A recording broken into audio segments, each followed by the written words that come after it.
from my cold, dead hands. Hey everybody, Eric here again, another video. And first I want to thank all my, and welcome all my recent YouTube subscribers. I don't really do YouTube videos all that much. I generally do the Handgun Podcast as a weekly audio show. You know, editing video takes time. But lots of you guys have continued to sign up and subscribe, and that's very flattering to me. So thank you guys very much, and I'm going to try and consistently bring you decent videos. In the vein of that, this video is going to be something of a video companion to episode 81 of the Handgun Podcast. We're going to be talking about ancillary gear in that episode. Lots of people refer to it as accessories, and I kind of don't like that term. I kind of think of accessories... That's what you put on a Barbie doll. You know, that's what you use to dress something up. And while I understand people think of like a holster as an accessory, I think it's more ancillary gear.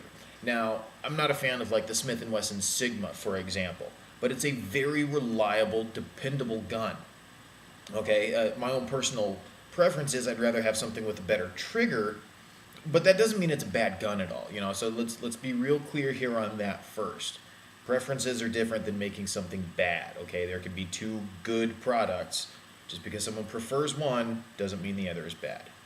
Now that we've got that cleared, I would much rather see somebody carrying a $300 Smith & Wesson Sigma, which is a proven, reliable gun, and then taking the time to put it in a good holster and carry it in a good belt, like a Wilderness Tactical belt, $60.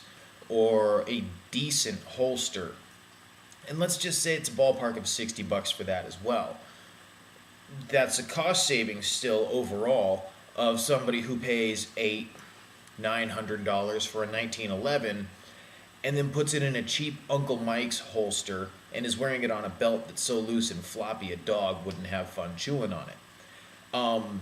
And I know somebody's going to get mad because I'm saying what I am about Uncle Mike's holsters here. You know what? A universal Uncle Mike's is not a holster. It's a ballistic nylon sock. And fortunately, I don't have any paid sponsors or advertisers on the podcast or here, so I can say what I want because I don't have to keep paid advertisers happy. I've carried for the better part of a decade now, daily, and I've used Uncle Mike's holsters. I'm saying this for a reason because I've used the cheap stuff because it's what was there, but you know I was investing a lot in the gun, and I was putting everything there in the gun. I wasn't investing in training. I wasn't investing in a good belt, good holster. The gun is only the tool. The support mechanisms are just as important. The belt, the holster, the training, and it's like anything else. The weakest link is what's going to fail you. We need to quit focusing so much on just the gun. There are lots of good guns out there in this day and age. We're in a very shooter-rich environment. You know, it's a great time to be a gunny. You know, so what we need to be doing, in my opinion, or what I'm suggesting you look at, is if you're using cheap gear, consider upgrading. And you don't need to go top of the line. You don't need to spend an exorbitant amount of money. But, you know, take 2 boxes of ammo and say, hey, you know what? I'm going to invest in a good belt instead. Now, I'm going to show you my personal carry holster right now. The gun's already clear. This is a holster from Raven Concealment. If you watched any of my other videos, you know that I'm carrying with a TLR1 light on there now. I couldn't find a lot of options for a holster with a light. Raven Concealment and Blade Tech. That's about it. Now, if you go to Raven Concealment like I did, you can get this in a Coyote Tan as well. You have to order from the Malabar front. Their website is not attractive. I would venture to say it's one of the worst websites that I have ever seen that I would still recommend. The reason I'm recommending it is because the product is awesome. This is hands down the best holster I have ever had for any gun. And remember, I've been carrying for the better part of a decade now. So very, very impressed with Jay's work on this holster. One of the things that I really liked was I'm carrying with a TLR1, carrying a Glock 19.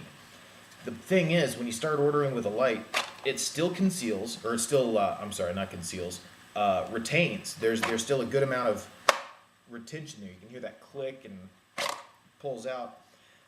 I'm not exactly sure where it retains on. See, a conventional holster is going to retain right there on the trigger guard. It's going to clamp down there, and that's where it's going to get tight. But it's curved, so it fits on the side of, because humans tend to bend a little bit. We're not all straight. But it fits the contours of a body very well.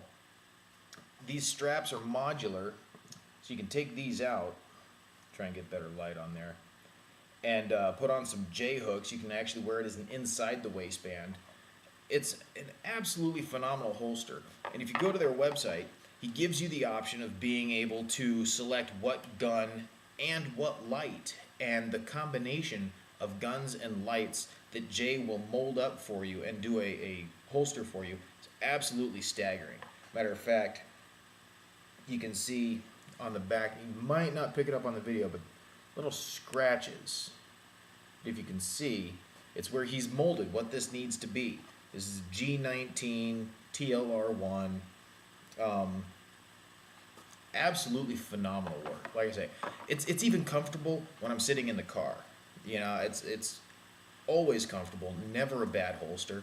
And he can mold it up for you if you want, if you're carrying an XD or an HK, various handguns, and a whole lot of lights, TLR1s, 2s, Surefire X200s, X300s,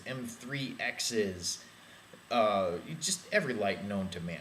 If you want to put a Glock light on an XD, he'll mold it up for you. And it was about $80, maybe 90, but I want to tell you it was 86 after shipping. It's a lot of money to spend on a holster, especially considering you can go pick up an Uncle Mike's for $20.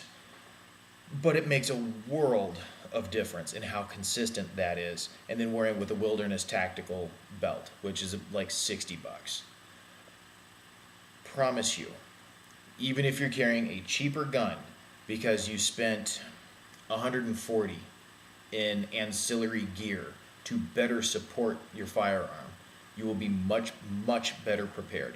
Clint Smith says in his defensive pistol DVD, that your holster's your best friend, especially if you got a really good one. I can say now that he's absolutely right. And I hope this is one bit of wisdom that you guys take seriously and consider investing in. Again, if you don't want to go with it, I think it was an 8-week waiting time for Jay to mock this up for me. Consider looking at Blade Tech and do some special orders there. They also have a tremendous pistol and light selection, so you can mix and match really well. If you don't have a light, obviously that's not a concern, and it's going to be even cheaper for you. But consider looking at some quality holsters and a quality belt. It's going to make your life a whole lot better if you're a daily carrier. Hope you guys take this, get something out of this video, and y'all take care.